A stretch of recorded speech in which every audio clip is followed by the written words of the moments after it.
Shalom semuanya. Pada kesempatan kali ini, saya akan menjelaskan faktor-faktor yang berpengaruh dalam proses pertumbuhan dan perkembangan tumbuhan. Di antaranya ada faktor internal dan juga eksternal. Jadi yang pertama ada auksin. Auksin merupakan salah satu zat pengatur tumbuh yang dapat membantu mempercepat proses pertumbuhan dan perkembangan tanaman. Auksin merupakan hormon pada tumbuhan yang dapat ditemukan pada ujung akar, batang, dan daun yang berfungsi sebagai pengatur pembesaran sel dan memicu pemanjangan sel pada daerah apikal. Kedua, giberelin. Giberelin adalah zat pengatur tumbuh yang berperan merangsang perpanjangan ruas batang serta mempercepat perkecambahan pada biji. Hormon giberelin terletak di jaringan meristem apikal yang berada di akar, batang, daun muda, dan juga embrio biji tanaman. Hormon yang ketiga ada sitokinin. Sitokinin adalah hormon tanaman yang esensial atau sangat diperlukan. Berperan merangsang pembelahan sel, mengatur ukuran meristem pucuk, jumlah pada daun, dan pertumbuhan daun dan pucuk. Letaknya terdapat pada akar, biji, daun, bunga, dan buah. Yang keempat ada hormon asam absisat. Asam absisat merupakan hormon tumbuhan yang dikenal sebagai hormon stres.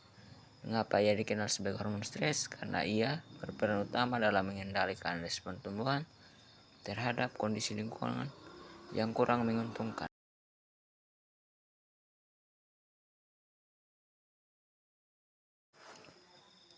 Peran asam absisat. Jadi peran asam absisat ada 4. Yang pertama, menghambat perkecambahan. Jadi asam absisat berperan dalam menghambat perkecambahan biji, memastikan bahwa biji hanya berkecambah ketika kondisi lingkungan memungkinkan. Yang kedua, ada pematangan buah.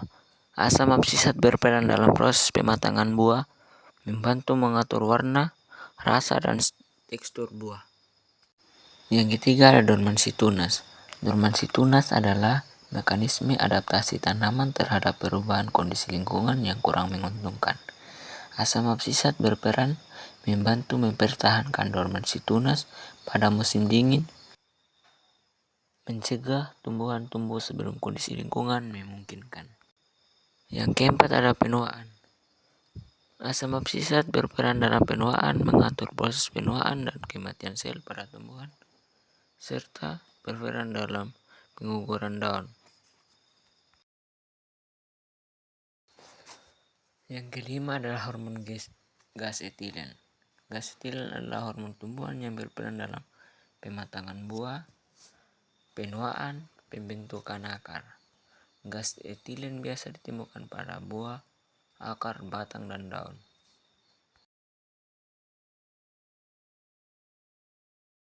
Yang keenam ada kalin. Hormon kalin adalah hormon yang dihasilkan oleh tumbuhan pada jaringan meristem dan berfungsi untuk mempercepat pertumbuhan organ-organ tumbuhan. Berdasarkan organnya, hormon kalin dibagi menjadi 4 jenis, yaitu 1. Kaulokalin yang bertugas merangsang pembentukan batang, 2. Rizokalin yang bertugas merangsang pembentukan akar, yang ketiga filokalin yang bertugas merangsang pembentukan daun, yang keempat antokalin yang bertugas merangsang pembentukan bunga. Peran kalin. Peran kalin yang pertama yaitu mengatur pertumbuhan dan diferensiasi sel. Yang kedua memfasilitasi pembentukan organ baru. Yang ketiga mengatur pertumbuhan akar dan batang. Yang keempat mempengaruhi respon tumbuhan terhadap lingkungan. Yang kelima mengatur keseimbangan hormon lain. Yang keenam meningkatkan kemampuan regenerasi. Yang ketujuh ada hormon asam traumalin. Asam traumalin adalah hormon pada tumbuhan yang berfungsi membangun jaringan yang rusak akibat luka. Jika pada tumbuhan terjadi kerusakan atau luka karena lingkungan luar, maka asam traumalin akan memperbaiki bagian yang rusak tersebut.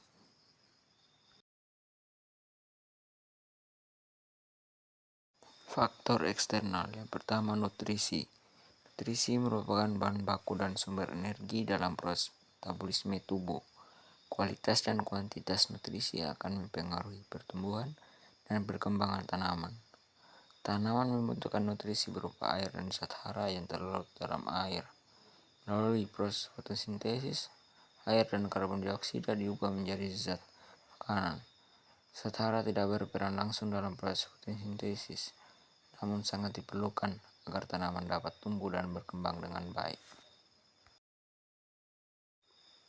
Yang kedua ada cahaya matahari. Cahaya berpengaruh terhadap pertumbuhan dan perkembangan makhluk hidup. Tanaman sangat membutuhkan cahaya matahari untuk fotosintesis. Namun keberadaan cahaya ternyata dapat menghambat pertumbuhan tumbuhan karena cahaya dapat merusak atau menghambat hormon auksin yang terdapat pada ujung batang tanaman. Yang ketiga ada air dan kelembaban. Air dan kelembaban merupakan faktor penting untuk pertumbuhan dan perkembangan. Air sangat dibutuhkan oleh makhluk hidup. Tanpa air, makhluk hidup tidak dapat bertahan hidup.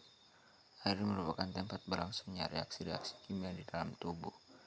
Kelembaban mempengaruhi keberadaan air yang dapat diserap oleh tanaman yang mengurangi penguapan.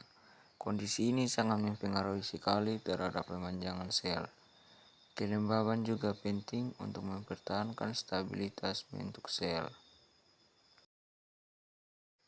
Yang keempat, suhu. Suhu memiliki pengaruh nyata terhadap pertumbuhan dan perkembangan tanaman.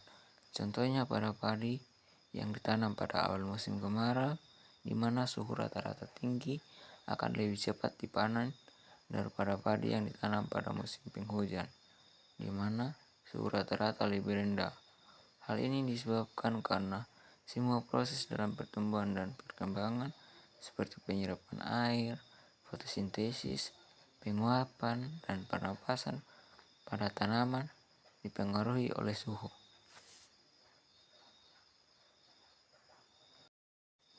Yang kelima ada tanah. Tanah berpengaruh terhadap pertumbuhan dan perkembangan tanaman. Tanaman akan tumbuh dan berkembang dengan optimal bila kondisi tanah tempat hidupnya sesuai dengan kebutuhan nutrisi dan unsur hara. Kondisi tanah ditentukan oleh faktor lingkungan lain, misalnya suhu, kandungan mineral, air, dan derajat keasaman atau pH. Yang keenam, oksigen. Setiap makhluk hidup di dunia ini memerlukan yang namanya oksigen untuk respirasi aerob dalam tubuhnya. Melalui respirasi tersebut, tumbuhan juga dapat memperoleh energi.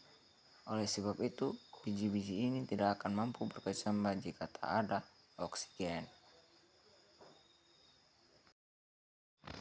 Yang ketujuh ada derajat keasaman atau pH.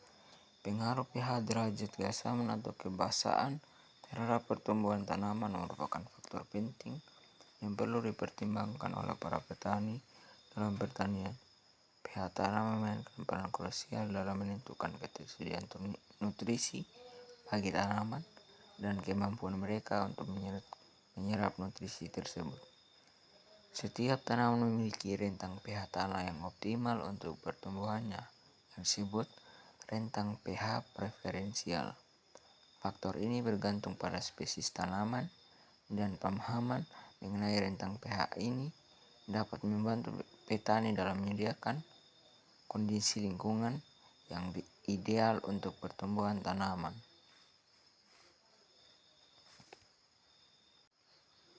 Pengaruh pH terhadap pertumbuhan dan perkembangan. Yang pertama, pH tanah mempengaruhi ketersediaan nutrisi bagi tanaman. Tanah dengan pH yang rendah atau asam cenderung memiliki ketersediaan nutrisi mikro seperti besi, mangan, dan seng yang lebih tinggi. Namun, ketersediaan nutrisi makro seperti nitrogen, fosfor, dan kalium dapat berkurang. Sebaliknya, pada tanah dengan pH tinggi atau basa, ketersediaan nutrisi makro menjadi lebih tinggi, sementara ketersediaan nutrisi mikro dapat menurun.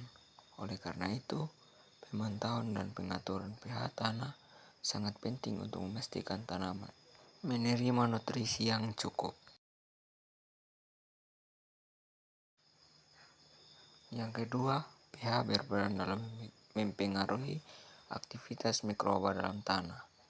Tanah dengan pH yang rendah memiliki kecenderungan memiliki populasi mikroba yang berbeda dibandingkan dengan tanah yang lebih basah.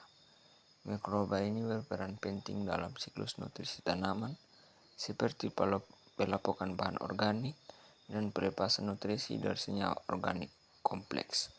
Oleh karena itu, menjaga keseimbangan mikroba yang optimal melalui pengaturan pH tanah dapat berdampak positif pada pertumbuhan dan produktivitas tanaman.